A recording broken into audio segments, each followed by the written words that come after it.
There's an absolutely bad-to-the-bone video going out there on Twitter, posted by Julian Robbenheimer.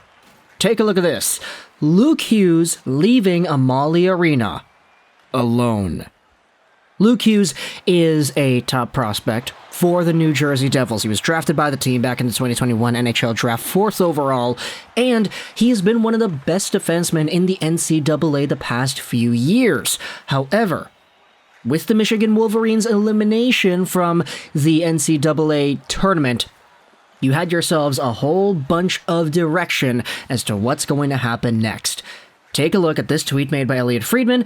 Hearing Luke Hughes will join New Jersey this weekend in Boston. Not sure on when he'll play or when he's going to sign, but he's going to immediately acclimate himself with the team. And right away when I saw this tweet, I was like, oh crap. Oh boy, this is going to be good. This is going to be some sort of the same type of debut that we had seen a few years ago. We're talking about 2017's 4th overall pick by the Colorado Avalanche, Cale Makar. That guy had a really similar sort of transition from the NCAA to the NHL. He played 2 seasons after getting drafted. He was very good in those 2 seasons with the University of, what was it, UMass, pretty sure? Yeah, UMass Amherst, that's what it was, that Cale Makar played for, before finishing up his sophomore season, signing with the Colorado Avalanche, and making his debut with that team in the, 2019 playoff run? Yeah, that's what it was, 2019. And for Luke Hughes, it appears that this may be the exact path that the Devils are going to exhibit with him. Of course, this comes on the tails of a few other pretty interesting news with the Devils.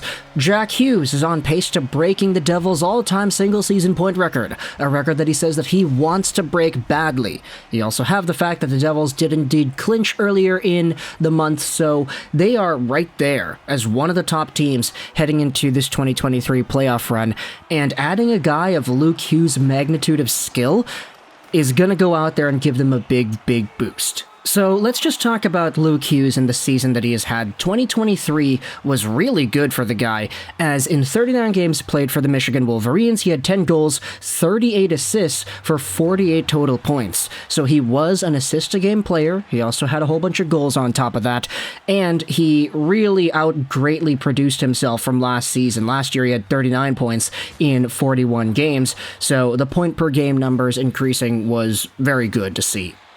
Not to mention the fact that Michigan was pretty good this year. You had yourselves the top player, pretty much, in Adam Fantilli just take over everything there was to take over for this team. He was the #1 scorer in the entire collegiate system. He's only 18 years old. He hasn't even been drafted yet, so he was really good.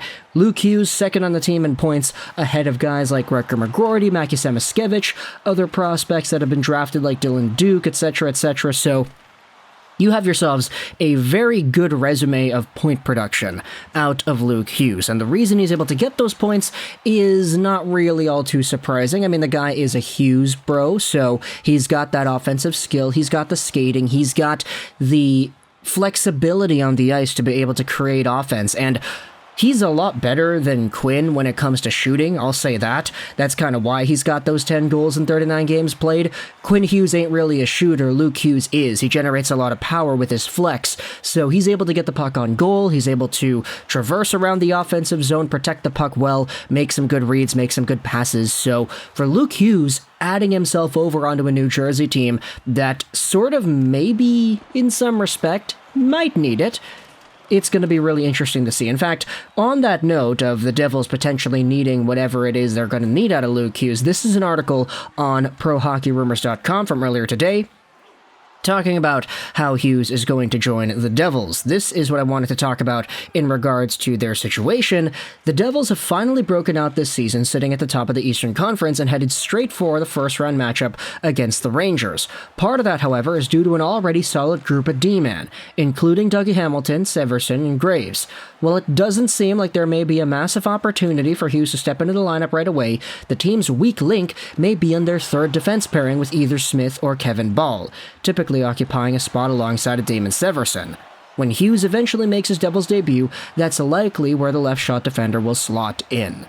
And honestly, the Devils have been really good this season, so it's not really like Hughes has a great opportunity to work his way up the ladder and eventually take #1 power play time or whatever. I mean, it's possible if he's really, really freaking good, but there's a lot of good competition on this team that he's going to have to outwork and outproduce. For Cale Makar, back when he made his debut in 2019, he was immediate, smack dab, already, right away, one of the better players on that blue line, and it was very evident to see just in the small sample size of 10 games he played in the playoffs. That's kind of why he had those 6 points.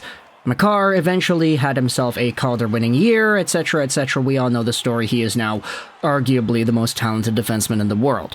But for Luke Hughes, not going to go out there and say that's guaranteed, but it is going to be really cool to see. Also, just having him and Jack on the same team in the playoffs together, too. We've been having all this conversation about Quinn Hughes here on the West Coast potentially becoming the next Canucks captain.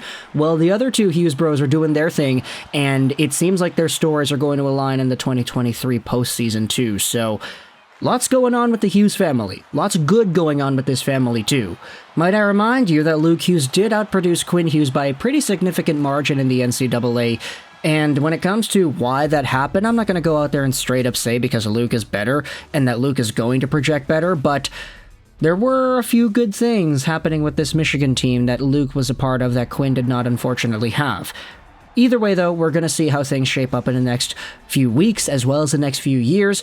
Luke Hughes is going to sign soon. He is going to join the Devils. He is likely going to be put right away in a spot to get himself familiar with that team via the Elliot Friedman tweets. So if you're a Devils fan, I want you to let me know in the comments what exactly is the plan here. What do you think is more likely to happen with Luke Hughes in a reasonable capacity? Sure, it's easy to say, oh, he's going to come out here, he's going to get a point per game with the Devils, he's going to be Cale Makar, and he's going to be in the first pairing by game 1 of the playoffs. That's probably not going to happen. So, realistically speaking, what do you think is the plan here? Does he get swapped around with Kevin Ball on that last pairing, playing with Damon Severson? Or do you think there's a little bit more of an opportunity there? Do they give him power play time right off the bat? And if so, is it on power play 1 or power play 2? Do they want to disrupt the mojo of the first power play and try to get that Hughes connection going? Try to get Luke and Jack playing together. See if that works right off the hop. What do you think the Devils should do? What do you think they will do? What would you prefer for them to do with this Luke Hughes player right away in their lineup, assuming he comes over and plays like next week or whatever? There's still a few games left in the regular season, but either way, let me know your thoughts in the comment section below about Luke Hughes coming over to the Devils, what to do next, the great season he had. Thoughts in the comment section below. I hope you enjoyed this video. And bye.